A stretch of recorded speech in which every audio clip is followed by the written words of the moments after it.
Welcome, everybody, to Moonlighting, Montana.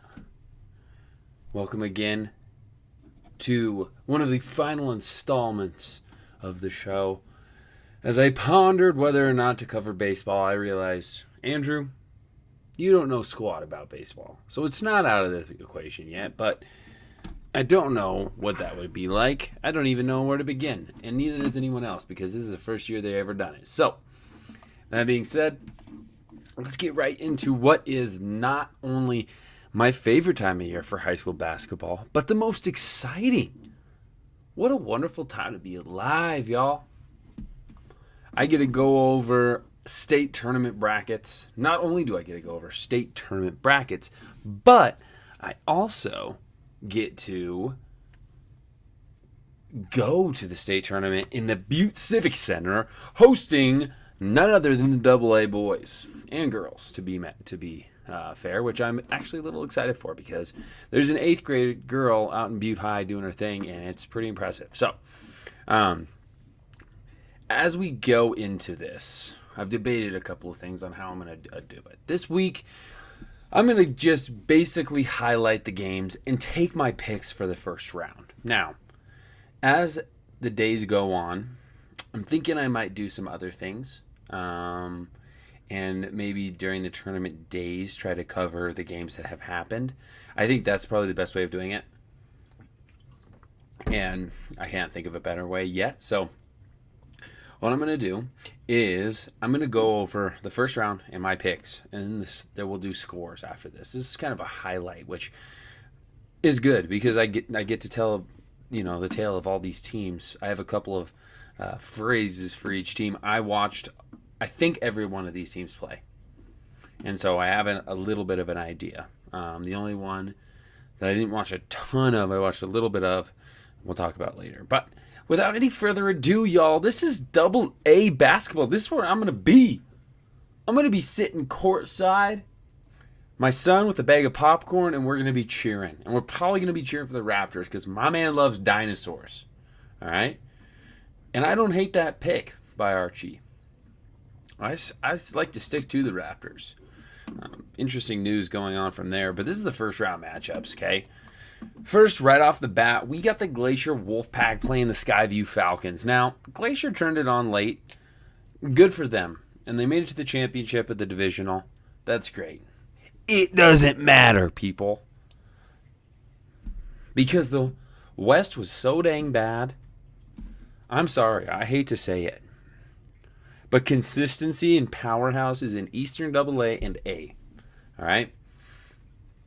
The Glacier Wolfpack did not look good, and Hellgate steamrolled them. So, with that being said, it would be hard-pressed for me to take anyone else but the Skyview Falcons, and they had a great divisional tournament. They lost early, but they clawed back. I think they ended up getting 4th, or maybe even 3rd. But they did exactly what I thought they needed to do, which was come out and actually look like they are caring about the game. Overall, this year they went 13-9. Glacier Wolfpack 14-7. So Skyview Falcons, I guess because they're on the right side here, they're the underdog. That's kind of how it lays out. But I don't think so. I think this is a battle of East versus West, and the Eastern AA is stronger. So that being said, my pick is Skyview. And I'm going to say Skyview wins it by 8, not by a ton. We're going to go 62-54.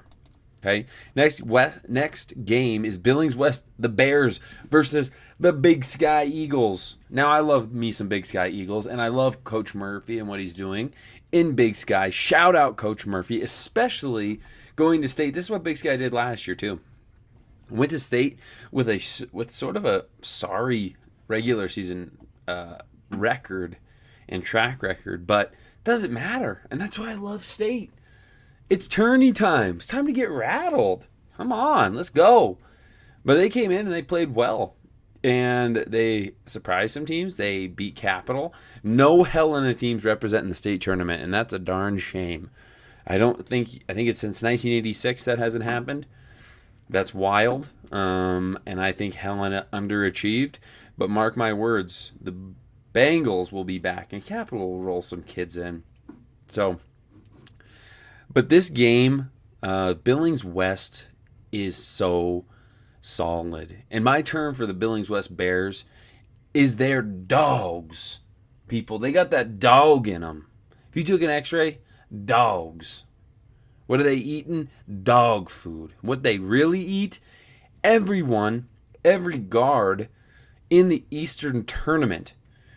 Losing to Bozeman, going into the second half, and in the fourth quarter, Billings West Bears guards just said, hey, listen, we're Bulldogs and they're cats, and we're going to let us off the chain a little bit.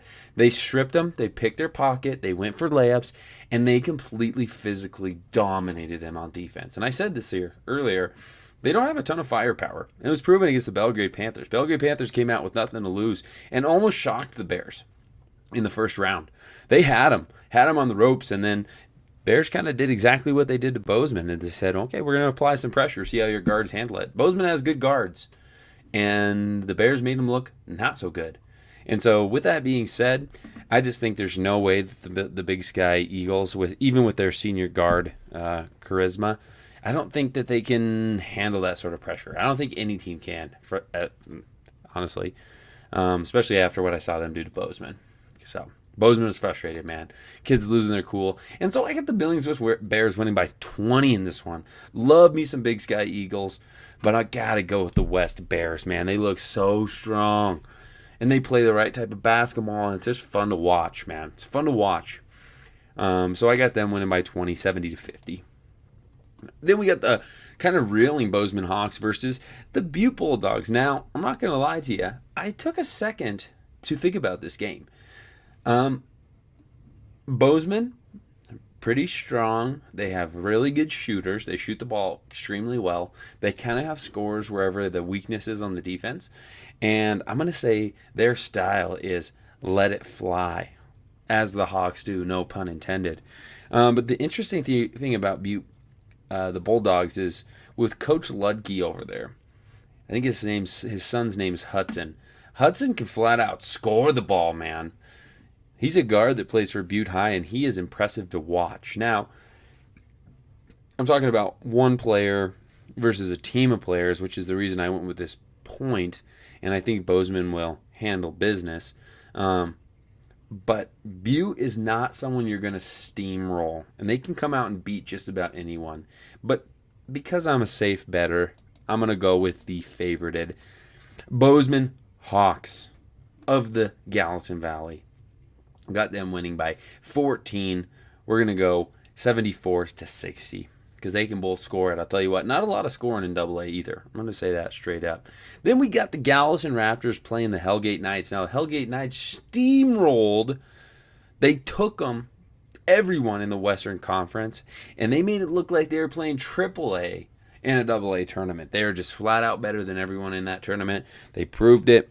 Connor Dick, a guy who plays in I can't think of their guard's name, but they are pretty solid all around, and they're just well coached.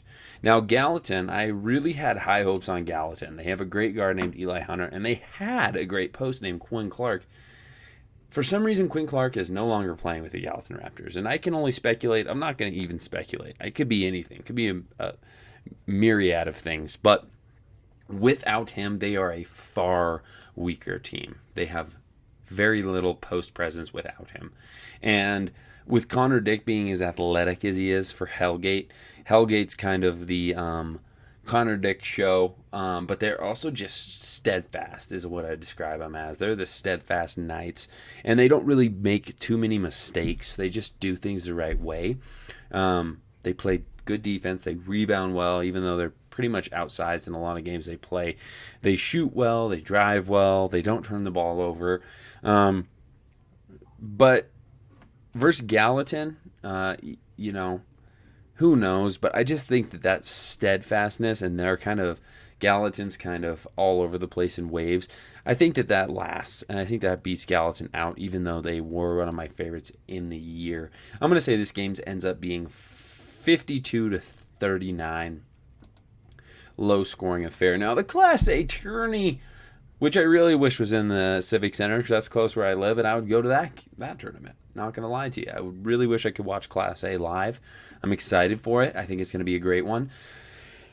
There is one misnomer here that I think that they're not going to be as big of a threat. But as you can see, on Thursday, we got some great games ahead of us. Finally, East meets West, and the rubber meets the asphalt, as the analogists say. Made that word up. Doesn't matter. This is my podcast. I can say whatever I want. Flip-diddy-doo-dah. Okay. We got Glendive, the Red Devils, playing the Dillon Beavers. Feels like all of the 12 losses of the Glendive comes from Lewistown, and I think they're the weakest out of the East. Not that they're really weak. I just don't think they're super strong. And Dillon, the Beavers are. Now, I think this record's a little bit messed up somehow, because obviously they didn't play 31 games, but Dillon Beavers started off really slow, didn't really have a great identity, and I think as they went along, as Terry Thomas does, he finds out what their identity is and he runs with it, and they have turned into a very solid team. The Dillon Beavers are the plan erasers. We're going to call them we'll call them the pink erasers because they all erase anything. You got goo on your paper, you got smudges on your paper from food that you ate doing homework, they're going to erase it. All right, you could have any game plan going up against the Dillon Beavers, and they're going to have a game plan that goes on top of that, and they're going to run it well. They can switch it up. They can play against anything, and they're always going to compete. And I love that about them. And I think that they're just more talented than Red Devils, and you better look out if the Dillon Beavers are more talented than you, because then they don't have to rely on the game plan. They're just going to flat out pummel you and stifle you, and that's what they're going to do to Glendive. 36-56, 20-point smacking in the first round. Oh, and we got Butte Central, my boy Dougie Peoples, my favorite player in the state of Montana, and it's not even a comparison. Love watching Dougie Peoples play. He does everything right. He's a great teammate. He passes the ball when he needs to. You already know he can throw the ball in the ocean. If that hoop gets on fire for him, you better look out. The lid of that place is coming off. And it doesn't need to against Columbia Falls because they could probably sit him for a half and they're going to beat him. Columbia Falls snuck into the tournament by beating Havre. And Havre pretty much choked that game away pretty bad. Missed the layup late, really late. Ended up going to OT, and they ended up sneaking into the tournament. But Butte Central is going to handle business here. They better just throw 3 or 4 people on Dougie. He could have 2 points, and then somebody else can score all the points for Butte Central, and they're going to win.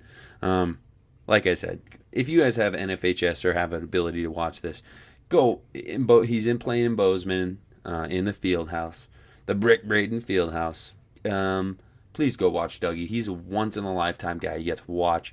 You get to see a guy who comes out onto the court, and you don't think much of it. You're not, awe-shocked by what you see. He's not 6'8", throwing down windmill dunks and warm-ups. He goes out, handles business like a trained assassin. And the only word I got for Butte Central for their name for the day is the Dougie Peoples Show. And that's no surprise to anyone, because they all knew about Dougie before this game. So I got Butte Central winning this game by 20, 60-40. Then, probably one of the more interesting first rounders in my opinion, Frenchtown Bronx versus the Billings Central Rams. Now this one I went back and forth on a lot. I didn't really know who to pick on this one, because both teams are super solid. The only difference being that Frenchtown's a little older than Billings, and I think they outsize them as well. Now, it's hard to tell. Frenchtown's big, and I've only watched them on film, so I don't know how much they outsize them by, but I do believe they outsize them pretty solidly, and if they just continue to go to the well and go to their game plan, that's going to be the key for the Frenchtown Bronx. I'm going to say, Frenchtown, their name should be the Wild Stallions, because when they're on and when they're doing things and executing, man, they're a tough team to beat. Ask Dougie Peoples. He had to score 20 straight points to go ahead and beat them in the tournament final. But at the same time, they can go and lose a game in East Helena that they just didn't look. I mean, East Helena did a really good job against them, but they just didn't look very strong. And so the Bronx are kind of all over the place like a wild stallion. And even though I say that, my pick is still a Frenchtown Bronx. They're playing well at the right time. They have the pieces. Does the key unlock the lock? Now that's the question, because if they get all the pieces in the right place and all the paths laid out, they will beat you. And they'll beat you good. And they outsize a lot of teams in Class A, which is very beneficial. I think they play wonderful defense. Offensively, they're not super high octane.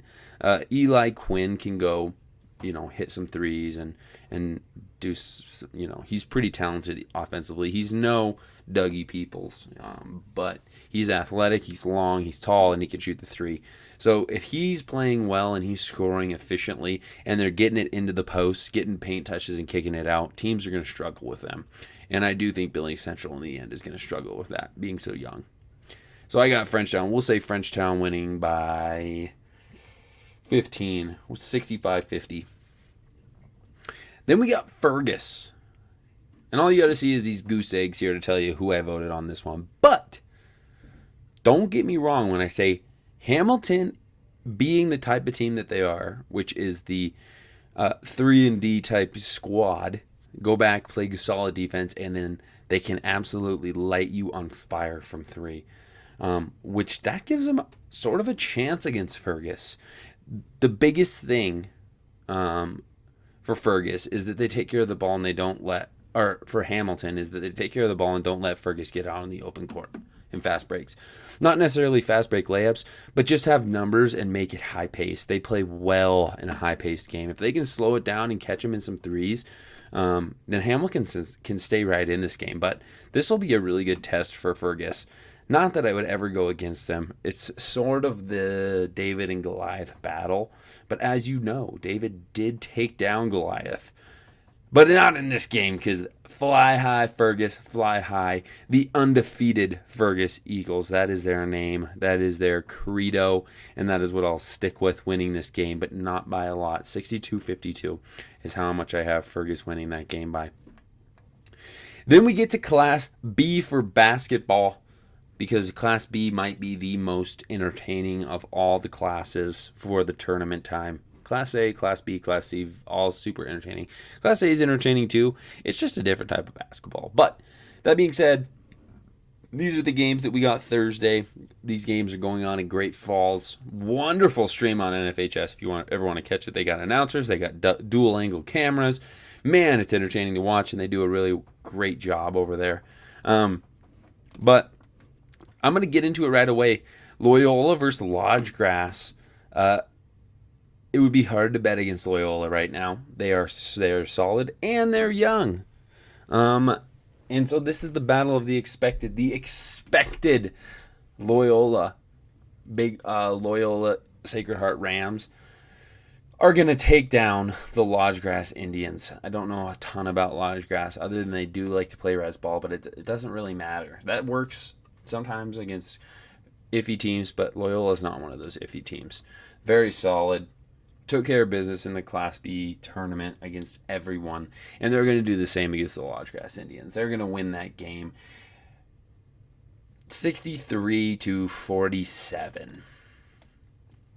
Now, we got a very interesting game. Columbus Cougars versus the Wolf Point Wolves. Wolf Point undefeated at a point this year, and then had to play in the play-in game at the tournament. And boy, oh boy, did it land. That was a stacked tournament, by the way. And they had to beat Fairview. And I'm going to show you guys a clip on how they ended up beating Fairview, just because I think it's a play of the week. And that's how I'm going to label it. That's how I'm going to call it. Columbus is the Twin Towers of Class B. They have a player who's 6'9", a player who's 6'5". But that being said, all that does is disguise how average their guards play is.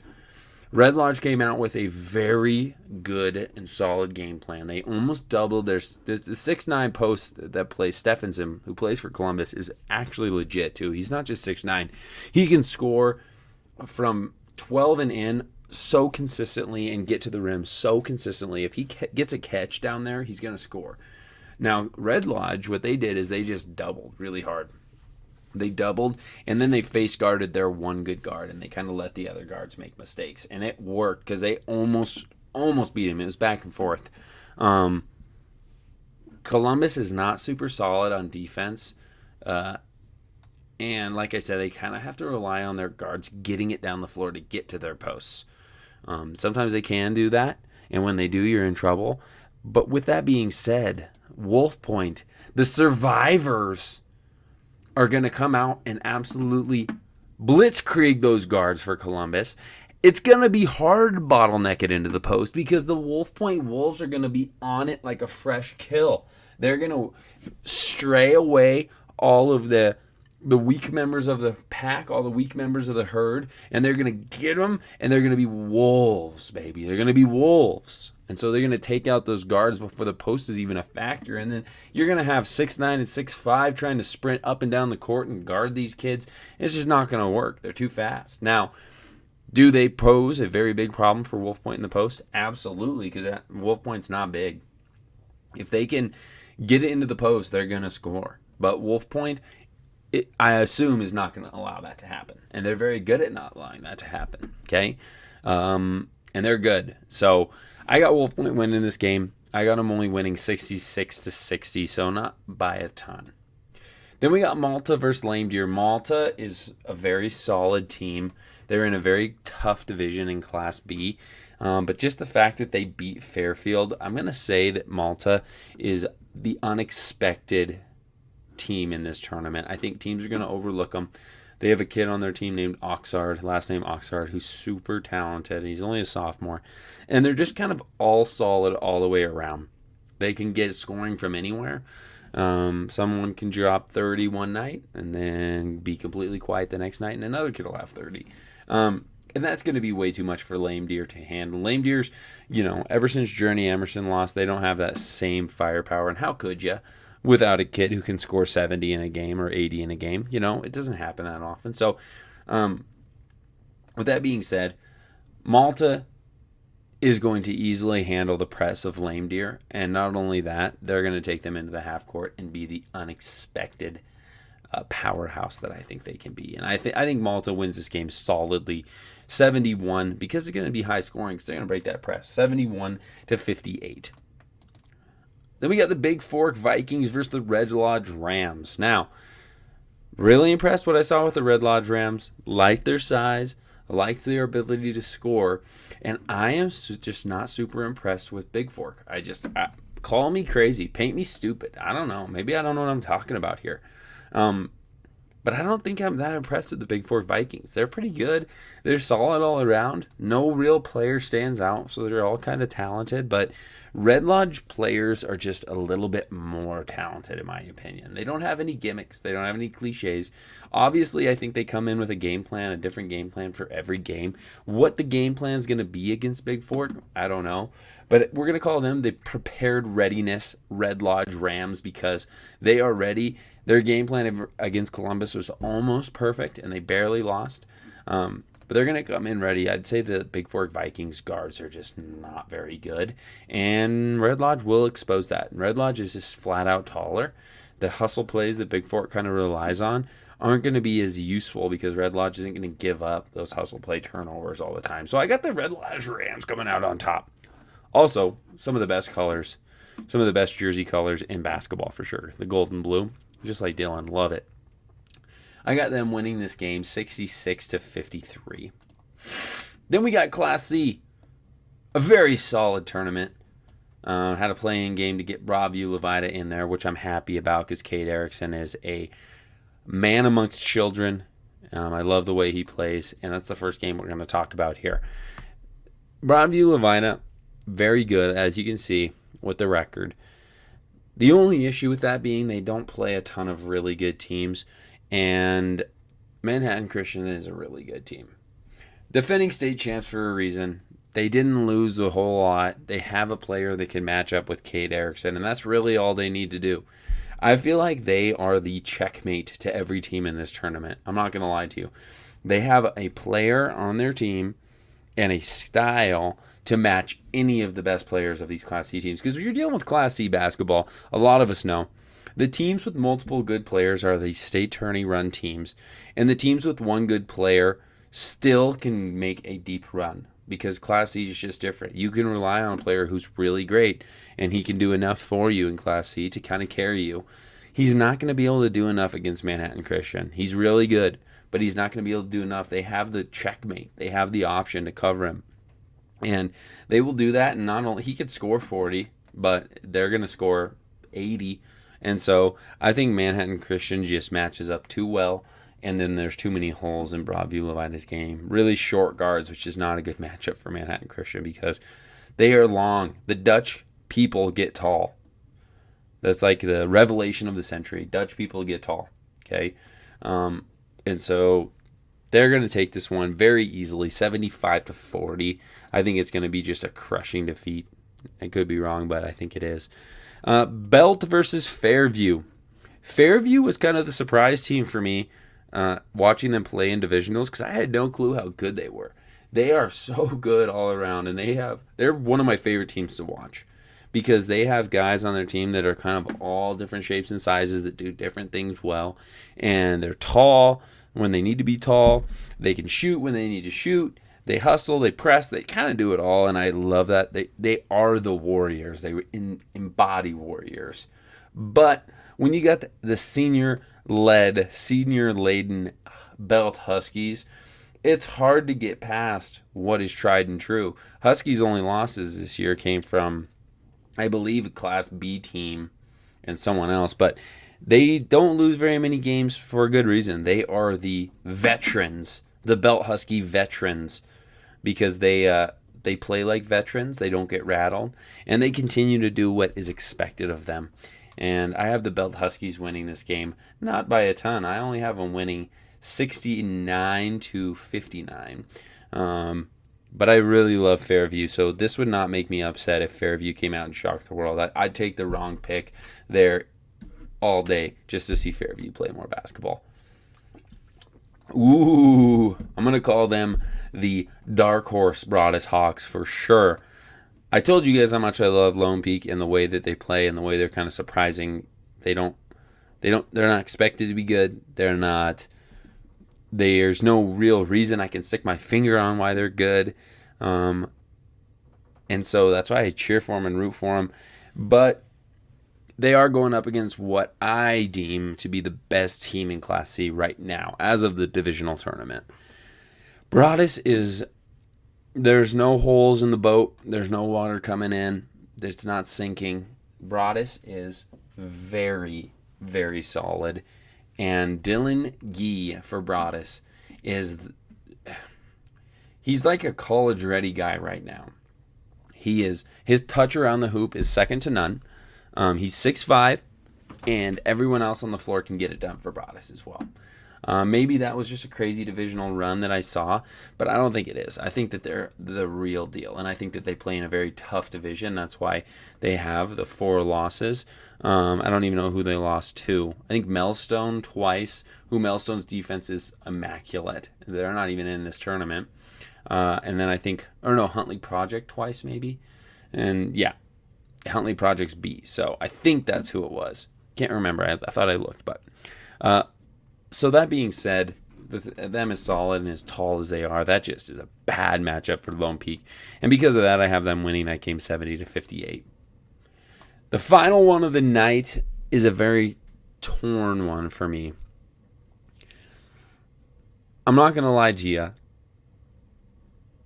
It's not that I'm a Luster Christian hater. I'm not going to say that. I don't hate them, and I don't root against them. But the ways they've gotten a couple of these squeak by victories with like hand check fouls late in the game and just some iffy things. Not even iffy, just things you just see and you're like, why, how?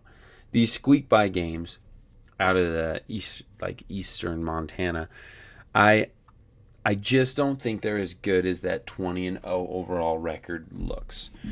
And it just so happens that they're playing Big Sky. Now, where Luster Christian gets its strength is the Lions underneath. They have 2 players. I think both of them are from Turks and Caicos that are playing for this team this year that are so much more athletic than everyone they play against, at least so far, that they make such a huge difference on the defensive end. They're long, and they get every rebound, and they can score next to the hoop, and then the guards are solid too. The posts are the heart and soul of this team, and we're going to call them the Luster and Christian Lions, bottom of the pyramid strength, because if those posts play well and play how they can, then the pyramid stands strong. But if you eliminate the post presence by those kids and you knock the blocks out from underneath the pyramid, all of it topples down. Can Big Sandy do that? Even though Big Sandy really impressed me and has very good guard play? No, they cannot, because guard play does not translate into stopping what's happening in the post, in the heart of the court. And so I have Luster Christian actually winning that game 70 to no. That was the wrong score. 50 to 44. So not by a lot. Not by a lot. Now there you go, folks. I went over them all. You've seen every game. You've seen them all. That being said, I really wanted to look at this play. This is the final moments of the Wolf Point Fairfield game. What a game it was in Havre, in the High Line. Because it was back and forth. It was obviously a close game. As you can see, not a huge, no real tall kids for Wolf Point. But that's not how they play basketball. If even if they had tall kids, I don't know if they'd fit in because they don't play basketball that way. But at this point, Wolf Point just got fouled. Missed a free throw there. Kid's not happy with himself. That's all right, though. That's all right. You still get another one, and you're up. You're up one at this point. This kid up top, number 5, is going to be a baller. He's a hooper. He's a freshman. His name is Deron Lear, and he is something special, folks. Keep your eye on this kid. So they go down the floor. They get it to Deron, and he tries to enter it in the post. Bad entry, but it's kind of a loose ball scramble. Could have been called an and one. Fairfield here is lucky that they got a timeout called, because if they didn't, I think they were out of sorts, honestly. I think that Wolf Point could have pushed that ball and gotten a good look. But luckily there was a timeout. I'm not even sure who called it, but luckily they got that timeout called, because then they can kind of set up and understand and really play them in the half court. That's where you know the Wolves are not as strong. They're not going to play super solid in the half court. They're going to press. They're going to run. They're going to be faster than you. They're going to be more explosive than you. And so getting them in the half court is super key here. And you're just telling your kids, play very strong. In these situations, I hate to see a foul called in the late moments of a game. Most of the time, refs are going to honor that and let it go. Obviously, like the Luster Christian game that I was talking about, that didn't happen. But, and this is not a key. I've seen this game. I was watching this game live. This didn't happen in this game. But I'm telling my kids right now, you got to play strong. You got to get your hands up. Obviously, don't foul because you don't want to send them to the line. But play strong, paint and out. And they pretty much did that. I would say that on those aspects, they did a very good job running the game plan. But on this night, there was magic in the air, baby. There was magic in the air. Something about the crowd being there. Something about it being in Havre. Something just had to happen. I would love to get to see how old this Wolf Point Wolves team is. You can't ever tell. But they set up kind of this 4-man, so you assume there'd be a streaker, but there's really not. Get it inbounds and spread the court. Really going up slow. I like the pressure by Fairfield here to try to make this guy force into a bad shot. This kid drives, kicks, nothing they like. They get it out. Pump fake, let her fly. Bang! Huge shot by that kid. Storm the court, y'all. And honestly, this is what I love about Wolf Point. They celebrate, but then their first reaction is to go comfort the kids who had a long, tough season. Right away, love them. Right away, love them. They're going and telling guys, good job, giving them hugs. They're not celebrating in their face. This is a battle of wills. At the end of the day, this sport is a lot more than just a game to be competitive over. They know that. It's an honor thing. And the kid hit a big shot and you shake his hand. Even if it's the end of a career, which it is for some of these people, you say good job, great game, and this kid going and shaking the coach's hand. Wonderful year by the Fairfield Hawks, but I just wanted to highlight that game because it was so electric. When I saw it live, I was like, whoa, let's go. But beyond that, folks, that is all for the preparation for stage. Stay tuned this week as we cover the games and we continue to pick our favorites as teams win. We'll see how my picks do. We'll go over it. I'll try to make another little slideshow for you like that. Get some graphics on there. But thank you guys for tuning in. Stay tuned for more Montana State action. Appreciate y'all watching. Toodaloo.